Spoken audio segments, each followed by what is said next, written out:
Hello, my name is Casey. So I'm asking you to sign the petition that is linked below in the description. My petition is for changing the process for OSAP and BSWD for students with disabilities, and especially learning disabilities. OSAP is the Ontario Student Assistance Program, and BSWD is the bursary for students with disabilities. Currently, for part-time students with disabilities and disabilities in general, it can be difficult in some cases to access either OSAP or BSWD grant. I have been dealing with these barriers and difficult rules for OSAP and BSWD since I started doing my degree part-time in 2013. I have wanted to do this petition for a long time and the application to Ontario Human Rights Board since then, but it kind of pushed me off due to doubt. I was nervous, and also my busy schedule from being a full-time professional and part-time student. An application for the Ontario Human Rights Board has to be done within the year. I am very aware that many agencies and services are experiencing huge cutbacks right now across Ontario, Canada. I do not know what will come of this petition or what's going to happen with the Ontario Human Rights application either. They were a little, when I called them for advice, they said, apply, but they were a little iffy if it was a human rights claim. But I need to at least make people aware. I'm a part-time mature student with a learning disability and ADHD. I'm not just doing this because of my own barriers that I have dealt with, but also from a professional role. I have a full-time job as a special education technology coach, and most of my caseload is students with learning disabilities and various other special needs.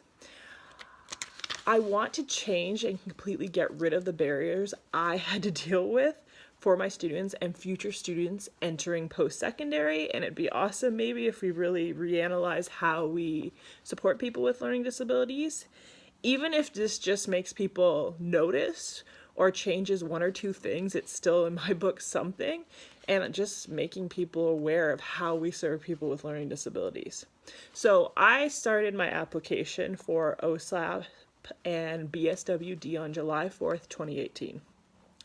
I needed this BSWD grant for math tutoring money. You have to have a little bit of OSAP to qualify for BSWD. The OSAP rules are you have to have a 20 to 40% course load to get OSAP. I was only taking my one math course since I struggle with math due to my type of learning disabilities. I had also attempted this math course before and failed with my prior attempt.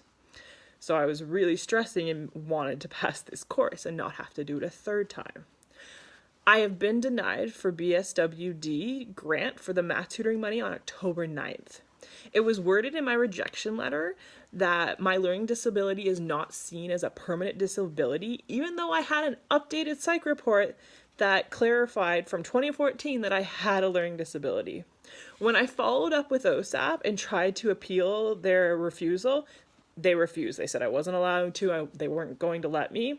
OSAP told me that it had nothing to do with my disability, and I just didn't meet the course load needed with that 20 to 40%.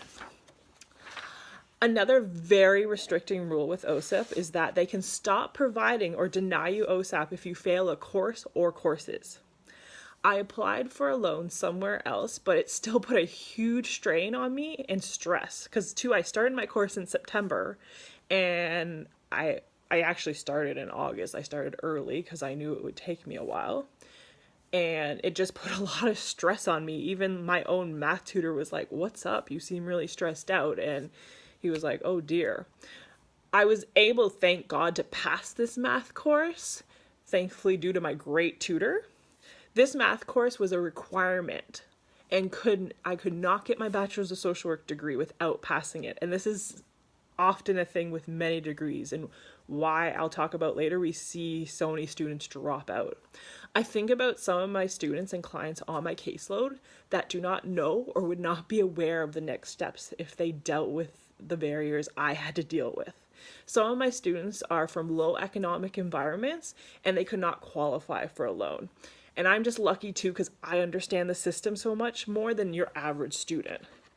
Here are some of the statistics about learning disabilities population regarding education and post-secondary education. For each of the 5 years of study for a student with a learning disability, 10% or less left their programs. So that is more of your general student from without graduating. And then compared to 15% of the general population. For those of you that, for those students with learning disabilities that do not graduate, most common reason that they drop out or they don't graduate is the inability to pass the required courses. A significant number of youth and adults with learning disabilities have dropped out of the education system altogether, with over 1/4 of Canadians aged 22 to 29 years old with learning disabilities reporting less than a high school certification as their highest academic achievement. If we provide more supports like tutoring, technology, and many other things through either BSWD grants, or if we create more things and make OSAP and other services more accessible, it could lower the dropout rates for people with learning disabilities and other disability populations. In extreme cases, some people with learning disabilities may truly struggle and go down a very dangerous path. So, for example, 5 to 10% of the general population have a learning disability, with the incidence of learning disabilities in our prison population being as high as 77% in Canada. And that's just Canada. Just for me, I don't understand why we don't want to provide supports so these people can be successful. I know that many services and agencies right now, and with the government we have currently in Ontario, are having huge funding cuts. And I am aware this is just one little part of the battle. But often one thing about learning disabilities is because they are invisible in most cases and get very little or no funding. There are 3 big things that I'm hoping that can be reviewed or at least come to people's attention regarding the OSAP and BSWD application and all the rules. 1, make the process for OSAP easier and maybe have someone in the OSAP office dedicated for students with disabilities. Since I've been doing school online and outside of Ontario, since my Bachelor's of Social Work degree wasn't offered in Ontario, and that's the only way I could afford to go to school and support myself by working, my accessibility team or disability case managers in the provinces outside of Ontario, in many cases, and I've been to 4 different online universities, many times did not know the process for OSAP or BSWD to really help me. They only knew it a little bit, or they would try their best. I would have to call into the OSAP line, which in most cases I'm on hold waiting for someone to be available anywhere from 20 minutes to an hour. And then you can also, they're open normal business hours, 8:30 to 4:30, and you can only call within those business hours, Monday to Friday, and made it even harder because I work full time. Yes, there are things online, but they're super vague. They're not very up to date. They're all over the place. The whole application process is really confusing, even for someone that's a decent reader. I had at least a dozen times that the OSAP person I was asking to on the phone, and I usually had a different one every single time unless they gave me a direct number, not know what paperwork I needed for the BSWD grant, or forget to tell me about the forms I needed, because some applications you need different forms depending on the type of BSWD grants, because I could apply for one for tutoring or technology or a note taker. And it was very frustrating. Again, why I think someone should be dedicated to the role.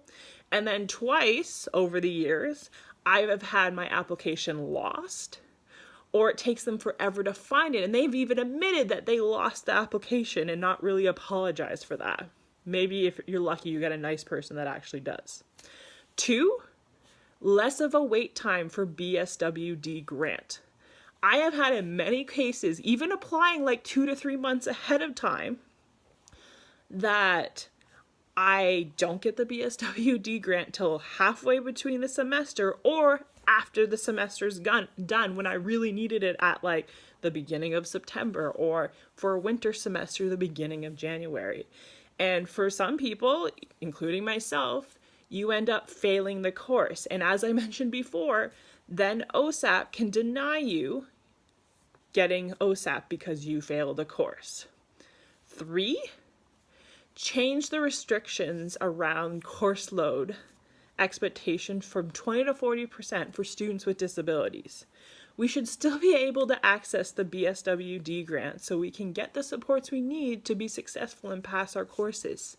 Just because we're taking a reduced course load does not mean our learning disability or any type of disability magically disappears. Thank you for, if you had the time, to sign my petition and listen. And just feel free, if any of you guys have had maybe similar issues, feel free to leave a comment below and let me know, because I'm probably going to collect some stuff to see if I can make up more of a case to show that this isn't just an incident for me. Thank you again, and have a great day.